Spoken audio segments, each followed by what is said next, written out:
Hi, I'm Christine Cushing and welcome to another helping of my favorite foods. Today I'm taking an all-time classic, fries, and I'm losing the ketchup and I'm bringing in the feta. Get ready for Greek fries.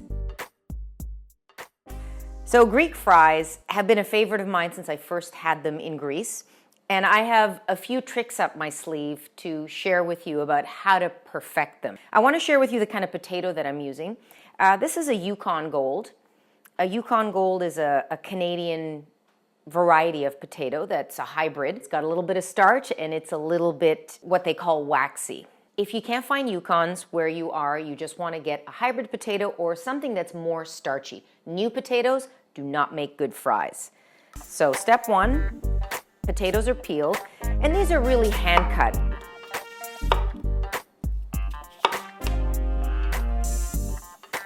I like them about, I would say, half an inch sort of cut.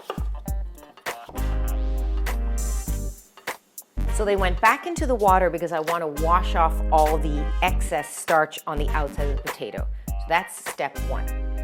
Everybody, when making fries, you want a crunchy potato, right? That's the whole thing. It's got to be crisp. How do you get that at home?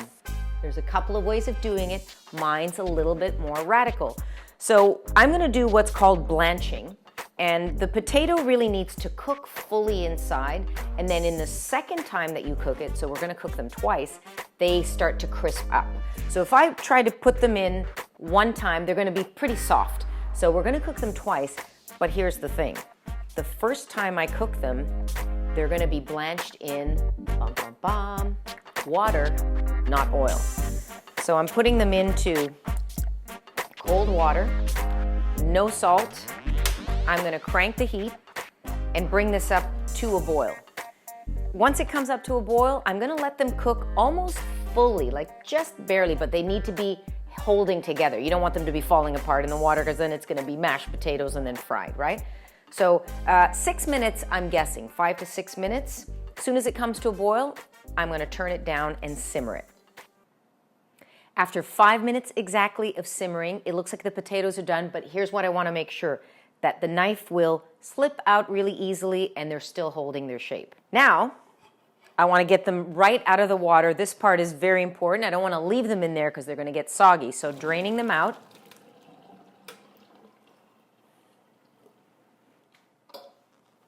This next step, also very important, I want to lay them out on a baking sheet lined with some paper towel to completely cool.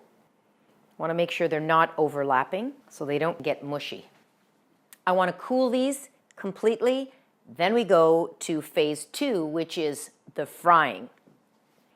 Now the controversial part. The potatoes are cooked, blanched in cold water, and now they're cold to the touch and they're dry. Now I want to fry them to get them crispy. What am I going to fry them in? That's a good question. Extra virgin olive oil. Oh, I know everybody's going crazy now. But here's the thing. My temperature's right where I want it to be, 370, which is below the smoke point of my olive oil, I know that.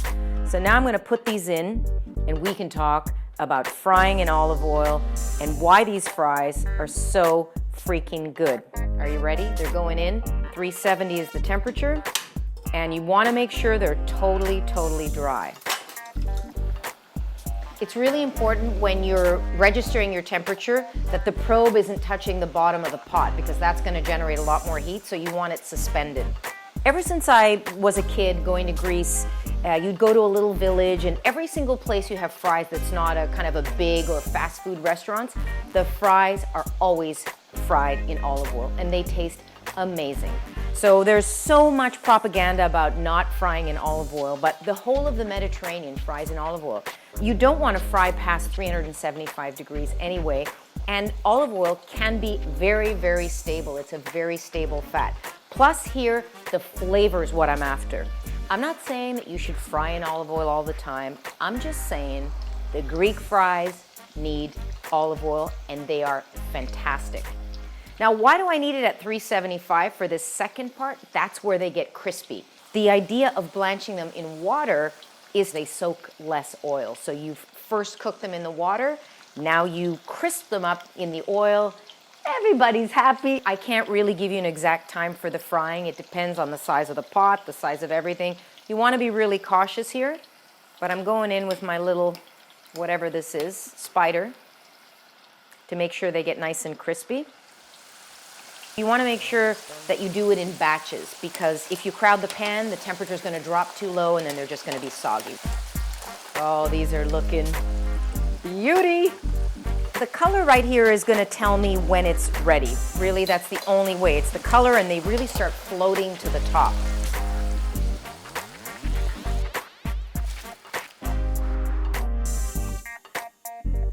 You know how good these smell? It's ridiculous. You just can't stop eating them. They're so delicious. Now I'm going to plate it and show you how to Greekify your fries. So how do you Greekify your fries? There's a few things that I'm going to do to them. So check this out. This is beautiful Greek oregano, and you can buy it in specialty stores. We, of course, bring this back from Greece. It's just fantastic. And what you do is just take it off the stem, and you just press it, tap it, and you get this beautiful oregano. You don't want to use too much because it is quite strong. Now for the feta, come on. You want to get a good quality Greek feta. Last but certainly not least, I'm going to give it a high sprinkle of this beautiful flat leaf parsley, just for some color.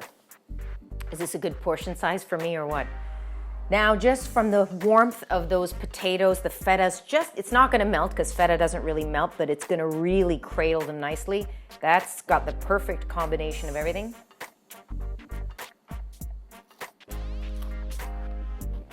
What's that you hear? Oh my goodness. You know what you hear? It's crunch. It's crunch from the double cooking them, second fry in olive oil. Perfect little salty kick. You don't want to add any salt because the feta is basically your salt. If you want, you can go in with some garlic. I would not drizzle with olive oil because these are just perfectly crisp. If you don't want to cook your fries in olive oil, feel free to cook them in any kind of vegetable oil with a higher smoke point. That's totally fine. Also, put them in a fryer. It's completely up to you. I'm just saying, these are phenomenal. Thanks for joining me on My Favorite Foods, and let me know what you want me to cook next. See you later.